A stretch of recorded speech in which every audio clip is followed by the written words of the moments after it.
25 Bizarre Facts About History's Weirdest People.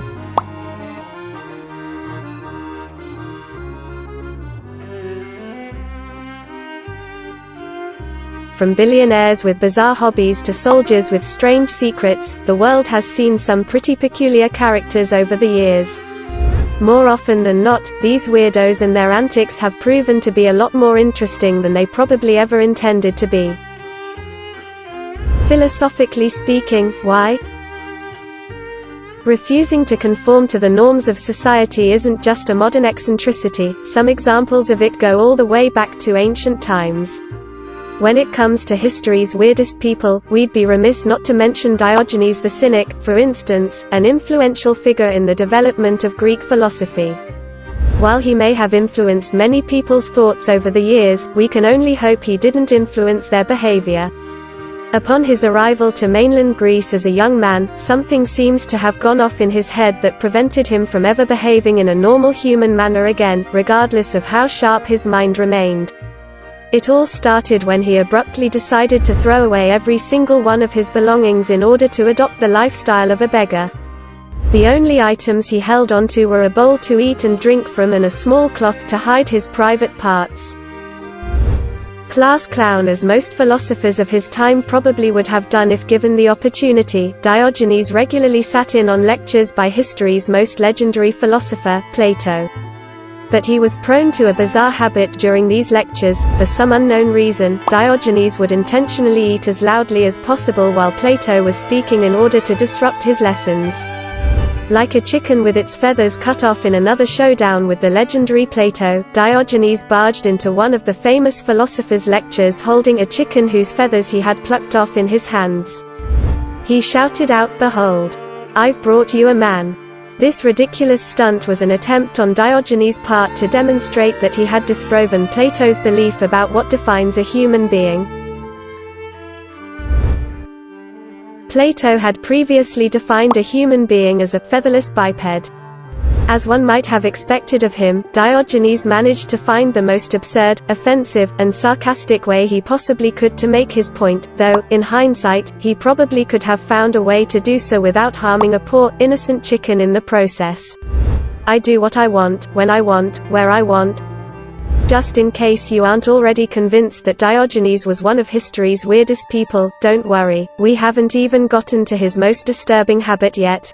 He frequently tended to any and all of his bodily needs in public, wherever he happened to be when he felt the urge. This at times included defecating in a theater, eating scraps of old food off the ground, and even, to put it politely, pleasuring himself in broad daylight.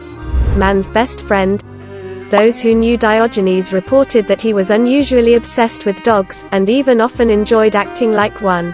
He vocally praised the animals' moral superiority to human beings and often imitated their behavior, including growling at people who wouldn't give him food and snarling his teeth at those he disliked. Pet names. Surprisingly, Diogenes' peculiar attitude towards dogs is not just a meaningless fun fact, it actually had a direct impact on history. Cynicism, the major school of philosophical thought that Diogenes founded, comes from a Greek word that literally translates to dog-like. So I guess if anyone ever calls you cynical, you can respond with a hearty bow wow. A little dose of vitamin D. Nobody was more respected in the ancient world than the one and only Alexander the Great, but that still didn't faze Diogenes in the slightest. Legend has it that when the two of them met, Diogenes had been sunbathing. Alexander approached to ask if there was anything he could do for him, and Diogenes mockingly replied, "You could move out of my light. Words will never hurt me." No discussion about the weirdness of Diogenes would be complete without at least one mention of the time when he responded to being insulted by some passersby with an utterly disgusting act. He peed on them. Yes, that's right. An important, highly influential philosopher urinated on a group of people. If that doesn't qualify someone as one of history's weirdest, I don't know what does. Animal instinct. The Roman Empire gave the world some incredible characters, but it also gave us some supreme weirdos, such as the kingdom's third ruler, Caligula. How weird was this supreme ruler? Well, there's the story of his horse Incitatus. He loved the beast so much that he actually wanted to make it consul, the highest position the Roman Senate had to offer. He almost did it too. She sells seashells by the seashore. One of the most bizarre stories about Caligula is his apparent hatred of the sea. The mad emperor reportedly once marched the battle-hardened Roman legions to the Atlantic Ocean, only to have them flog the waves and collect seashells as spoils of war. If you can't eat 'em, join 'em. As cruel and absurd as ancient Roman entertainment methods were, Caligula found a way to make them even more so. Ordinarily, criminals would be thrown to wild beasts for the amusement of onlooking audiences. That was all well and good, but one day, there were no criminals to sacrifice. Caligula still wanted a show, so he made a chilling order. He commanded his guards to throw an entire section of the audience down to be eaten. Disturbing joke? Caligula had a malevolent sense of humor. Once at a dinner party, he reportedly burst into raucous laughter. When asked to explain the reason for his mirth, he replied, "I've just thought that I've only to give the word and you'll all have your throats cut." Hilarious, right?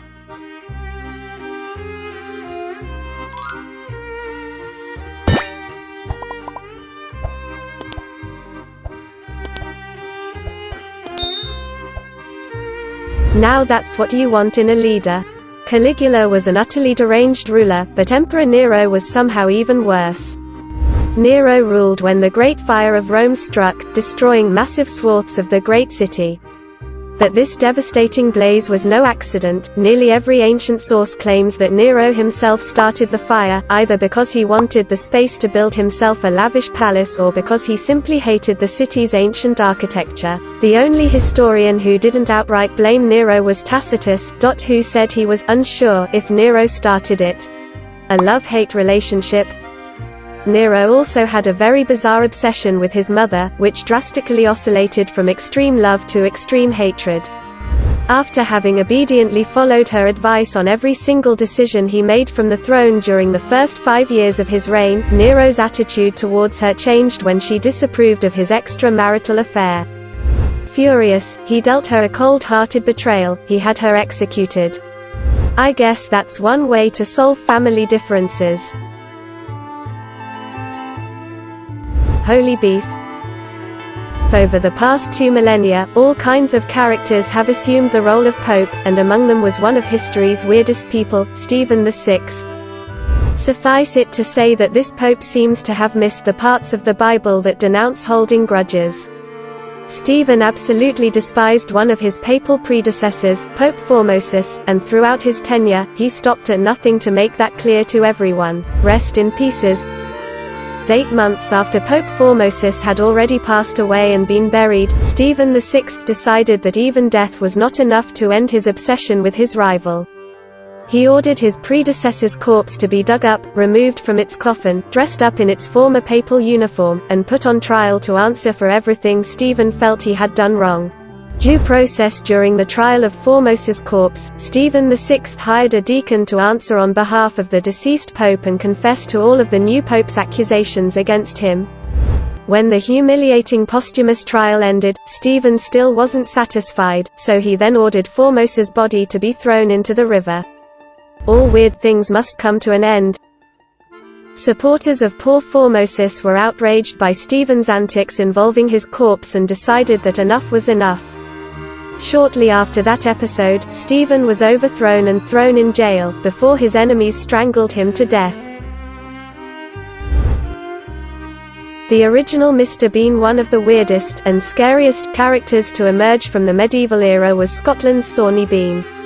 While no one today is 100% sure whether he truly existed or was just an urban legend, the story goes that he and a female companion decided to flee the regular world and hide out in a cave with their 14 children for 25 years.